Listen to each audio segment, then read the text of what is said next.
Hello, you are watching part 4 of Share Library's APA style tutorial. In this video, you will learn all about the references page, how to format it, and what to include. As we touched on in part 3, the fourth and final type of page your paper will have is the references page. Even though it'll be the last page of your paper, you don't need to write it last. In fact, you'll save yourself a lot of stress if you write it as you're writing the body of your paper. Every time you cite something, add it to your references list. For this page, below the header, type and center the word references. Now double space and begin listing your sources. Here are some format rules for the references page. The reference list will only include sources you cited in your paper. Do not include sources you didn't cite. Sources will be listed alphabetically by author's last name. If you have more than one source by the same author, list it with the earliest publication date first. For example, if you're citing speeches President Obama made, you would cite his inaugural address before his first State of the Union speech. Remember to double space all entries and indent all entry lines except the first line. This is called a hanging indent. Don't put quotation marks around titles. And don't split references between two pages. Now we're going to talk about how to identify and format different types of resources and research materials that may appear in your references list. As a reminder, the goal of this tutorial is to familiarize you with APA style. These are some examples to help you feel comfortable creating entries on the reference list. When you actually get down to creating your own references list, however, you won't be using this video as a guide for formatting. Most likely, you'll use the resources you find on Cheryl's APA webpage, like the APA Style Guide, the Purdue OWL, or the APA Style blog. Print resources and electronic resources have different types of documented references. To acquaint you with references for print resources, we're going to look at two common types that you'll probably use: books and journal articles. Here we see a model for creating a reference for a print book. This model is basically the building block for all other types of references you'll create. If you're highly familiar with this model, then you'll be able to make references for any other type of material just by adding or changing a few things seen here.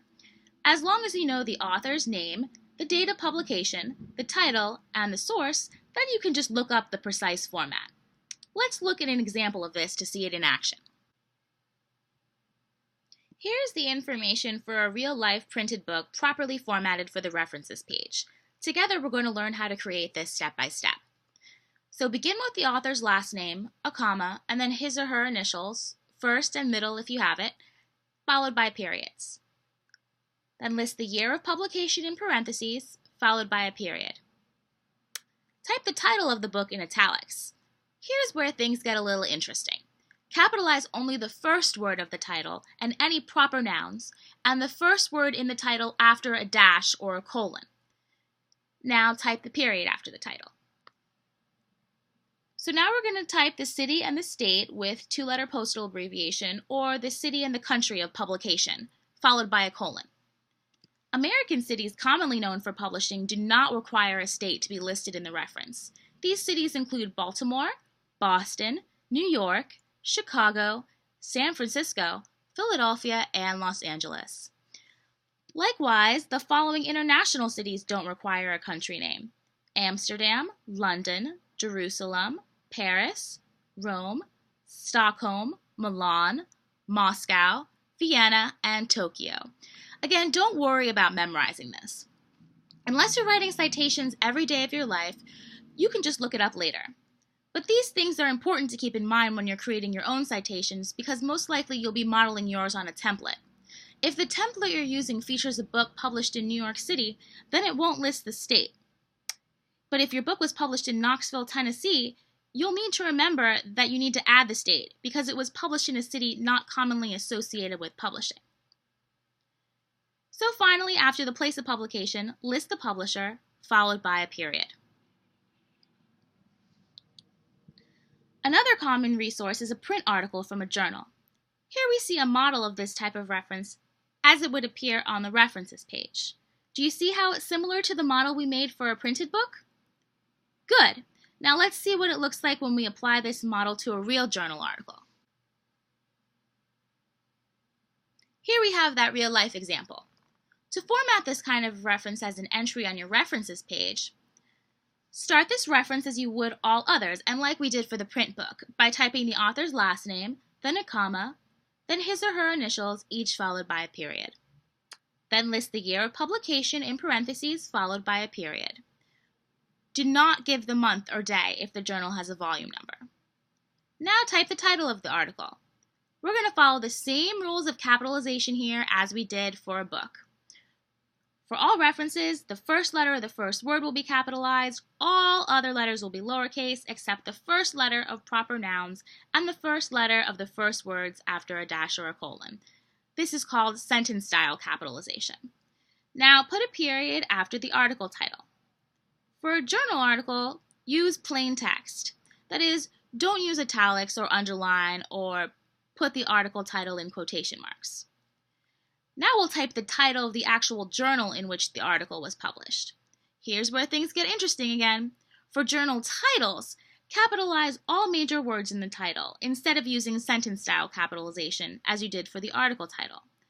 This time we'll put the journal title in italics, the journal title, not the journal article.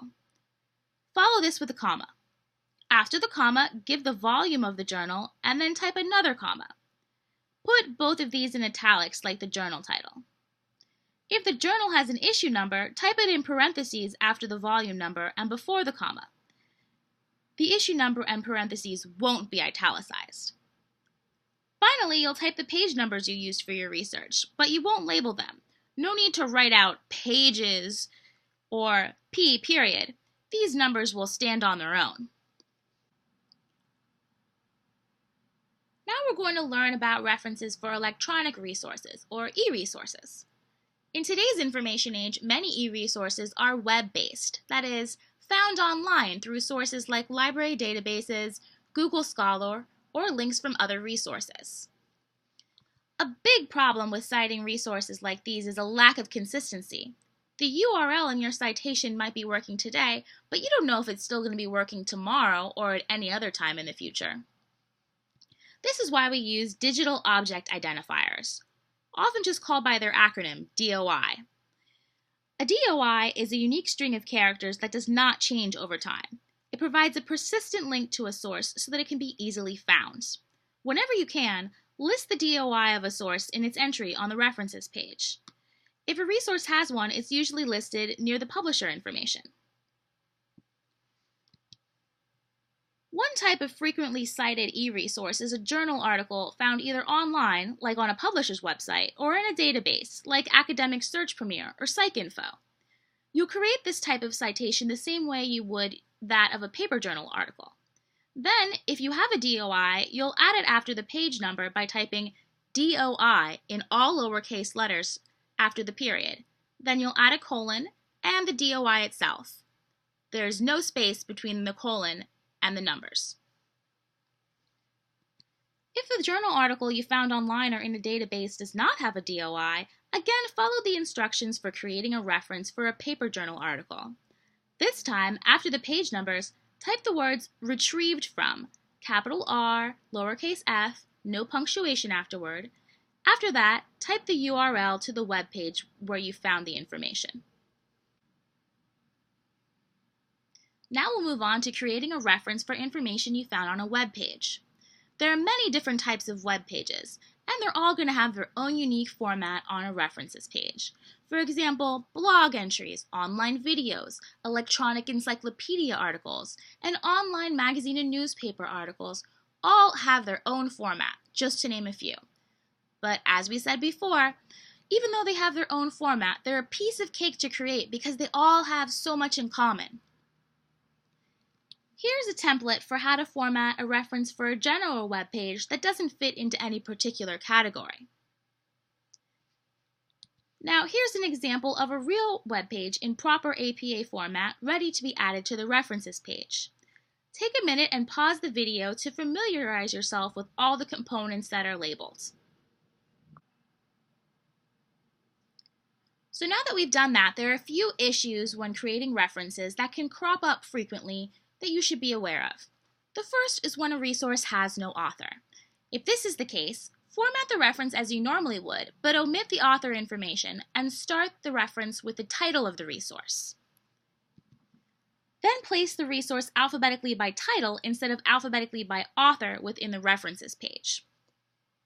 It works the same way if a group or organization is collectively listed as the author. You'll use that group's name as the author's name if an individual author name is not there. Remember to be as diligent as you can about finding an author. You will also have resources that have more than one author. For resources with 2 to 7 authors, list the authors, last name first with initials in the same order they appear in the original source. Separate the names with commas and put an ampersand before the final author's last name. If a work has more than 7 authors, list the first 6 of them as you would for a resource with 2 to 7 authors.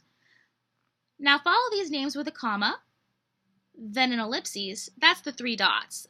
Then the final author's name formatted the same way as the others, followed by a period. The last item we'll examine concerns what to do when your resource doesn't have a date. Generally, you want to avoid using these because resources should be current and accurate, but sometimes it's unavoidable. When that happens, type lowercase n, period, then lowercase d, period, in the parentheses in the part of the reference where you would normally put the date. ND stands for no date. This concludes part 4. Great job! It was definitely the longest one. It's time for a hard-earned break. When you're ready, go ahead and start part 5.